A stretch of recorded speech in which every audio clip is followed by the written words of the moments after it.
Egun on danoi, señorías, consejera ongi etorria. El Estado, las Cortes, también el Senado, aprobamos un nuevo impuesto especial sobre los envases de plástico no reutilizables. Se buscaba con ello reducir la generación de envases de plástico y favorecer la circularidad mediante su reciclaje. El artículo 6 de la Ley 28/1990 de 26 de diciembre, por la que se aprobó el convenio económico entre el Estado y la Comunidad Foral de Navarra, dice: cualquier modificación de este convenio económico deberá ajustarse al mismo procedimiento seguido para su elaboración y aprobación.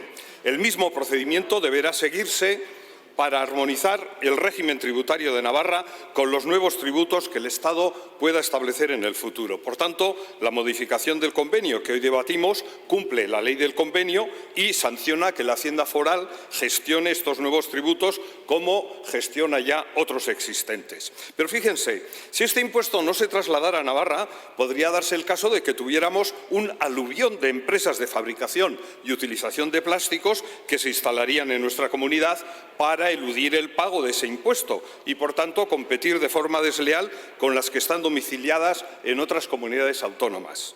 ¿Y por qué? Pues sencillamente porque el Estado no puede cobrar impuestos en Navarra.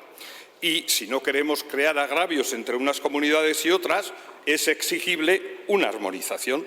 Por tanto, quienes sostienen un igualitarismo mal entendido deberían ser los primeros en desear aprobar esa modificación que han acordado las y los representantes en la comisión negociadora en la que participan de forma paritaria el Estado y la Comunidad de Navarra.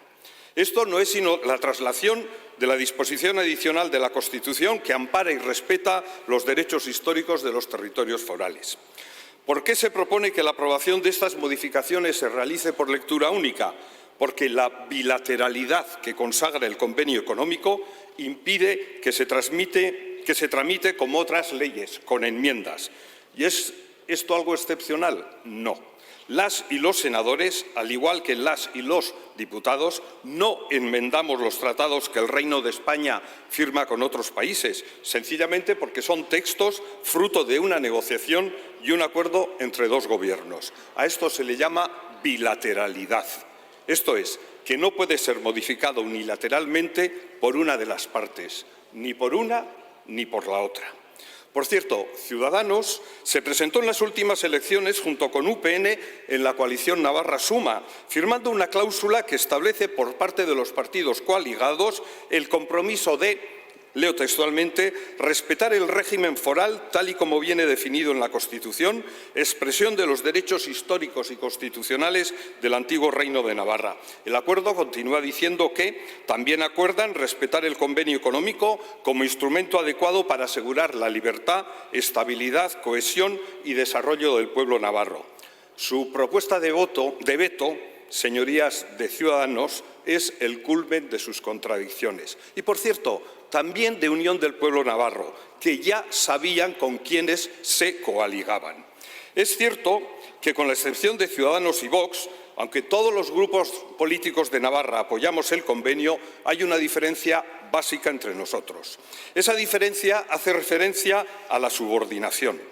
Para explicarla es necesario retrotraernos al menos hasta el 14 de septiembre de 1978, cuando, recogiendo la petición del Consejo Foral de Navarra y de la Diputación Foral, dirigida a los parlamentarios navarros en favor de la defensa de la reintegración foral, el Grupo Vasco en el Senado, en el que había dos navarros, Manuel Irujo y Gregorio Monreal, logró, contra todo pronóstico, que se aprobara una disposición adicional para incorporar al texto constitucional que entonces se debatía. En esta disposición se decía textualmente: la Constitución reconoce y garantiza los derechos históricos de los territorios forales, cuya reintegración y actualización se llevará a cabo de acuerdo entre las instituciones representativas de dichos territorios y el Gobierno.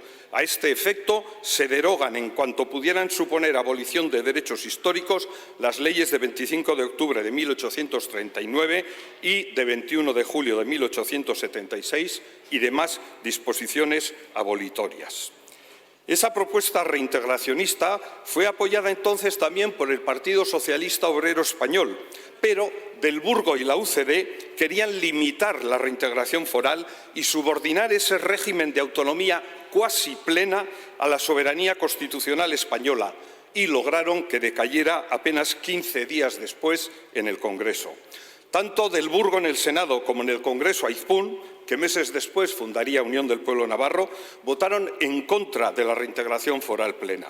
Del Burgo defendió los elementos centrales del españolismo foral, que luego han abrazado Unión del Pueblo Navarro y Partido Socialista de Navarra, PSOE, que, por cierto, hasta 1982 no existía como tal, sino que existía como Agrupación Socialista de Navarra integrada en el Partido Socialista de Euskadi.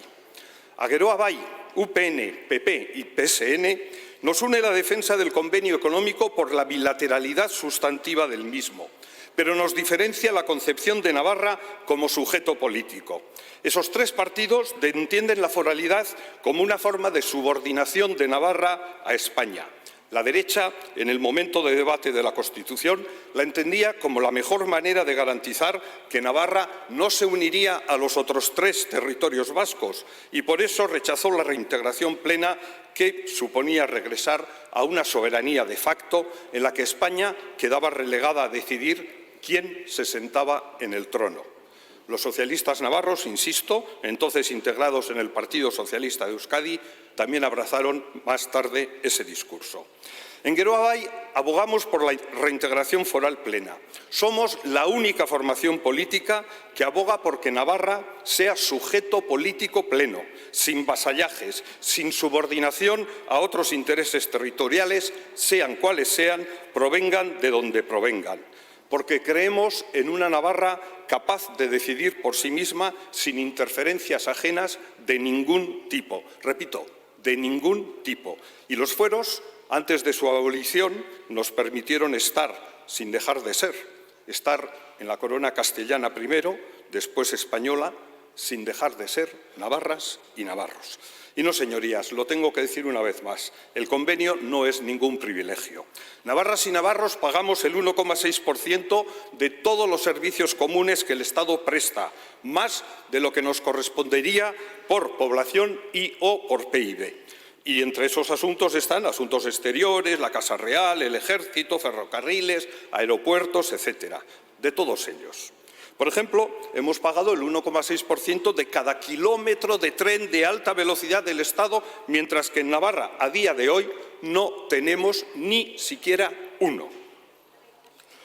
Y pagamos el 1,6% de la deuda en que incurre el Estado y el resto de comunidades autónomas y al pago de sus intereses, independientemente de que tanto el Estado como las comunidades autónomas hayan gestionado sus presupuestos bien o mal. Y, por cierto, mientras que las comunidades de régimen común pueden recurrir al Estado pidiendo préstamos cuando las cuentas no les salen, por los motivos que sean, navarras y navarros no podemos hacerlo. Debemos solucionar nuestras cuentas por nosotros mismos, sin ayudas externas. Y al mismo tiempo, recuérdenlo, señorías, la única partida segura que tienen los presupuestos generales del Estado, antes incluso de su aprobación, es la de la aportación foral y el cupo de las 4 comunidades forales históricas, Navarra, Álava, Vizcaya y Guipúzcoa. Son partidas seguras porque, independientemente de cómo nos vaya la economía y la recaudación, los 4 territorios forales debemos cumplir con los compromisos y aportar al Estado la cantidad previamente acordada. Hay, por tanto, un claro componente solidario en el convenio. Solidaridad por aportar más de lo que nos corresponde por población y por PIB y solidaridad por contribuir a la deuda de las otras autonomías, insisto, independientemente de cómo las gestionen. Por tanto, hablar de insolidaridad en este tema es o burla o fruto de un desconocimiento absoluto de lo que se habla. Y no sé qué es peor. Reivindico hoy aquí el convenio económico ante la ceguera de quienes agitan el estandarte de la abolición. Y reivindico también a quienes usan Navarra como arma arrojadiza. Y ahí tenemos como ejemplo político claro la polémica que algunos grupos han creado artificiosamente por la transferencia de la competencia de tráfico. Insisto, ante quienes usan a Navarra como arma arrojadiza, como mera moneda de cambio, como razón de Estado, desde Geroa Bai reivindicamos, sí, a los navarros y a las navarras, a Navarra como sujeto político, con plena capacidad para decidir nuestro futuro sin complejos y sin condicionantes externos. Lógicamente, votaremos a favor de esta ley. Eskerrik asko.